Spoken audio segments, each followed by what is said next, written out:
F'Malta ma baqax lokal monopolju u anqas f'edukazzjoni terzjarja. Sostna dan il-Prim Ministru Joseph Muscat f'Witilajn. Qal li wħud mill-argumenti li din isiru rigward l-Università Amerikana qed isiru minn persuni li għandhom interess li l-edukazzjoni tibqa' marbuta ma' istituzzjoni waħda. L-uniku pajjiż fl-Ewropa kollha li għandna biss università waħda. U jien ngħid m'għandna xejn inqas minn ħaddieħor. Malta tal-monopolji spiċċat, wasal iż-żmien tal-pluralizmu fil-qasam tal-edukazzjoni universitarja wkoll. Il-Prim Ministru fakkar kif pajjiżna fil-qasam tal-edukazzjoni primarja u sekondarja jeżistu skejjel oħra li mhumiex tal-Istat u allura bl-istess mod għandu jkun hemm ukoll pluralizmu fil-livell terzjarju. Spjega kif grazzi għall-investituri barranin il-Gvern mhux se jċaħħad l-Università ta' Malta mill-ebda flus.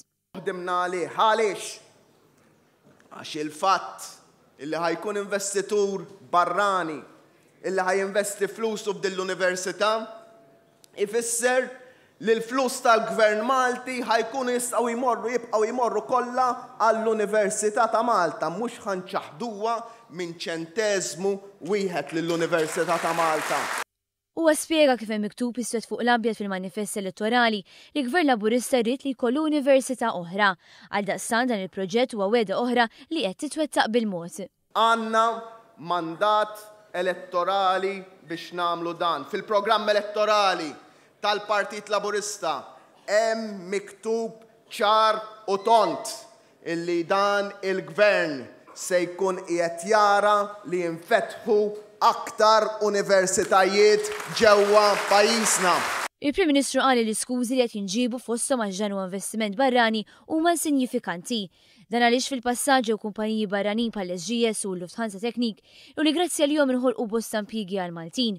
U għasemma kif l-Oppożizzjoni qalet li għandha riservi tagħha dwar università oħra.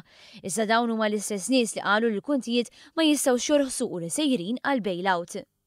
Imma ma tistenniex aħjar minn min kien kontra l-insalvaw l-ene Malta, minn min kien kontra l-inġibu investiment barrani f'għawdex skola medika, minn min kien kontra l-programm ta' ċittadinanza b'investiment. Dawn il-proġetti kollha imxew qed jirnexxu u l-familji Maltin u Għawċin ħajkunu qed jgawdu mill-frott tagħhom.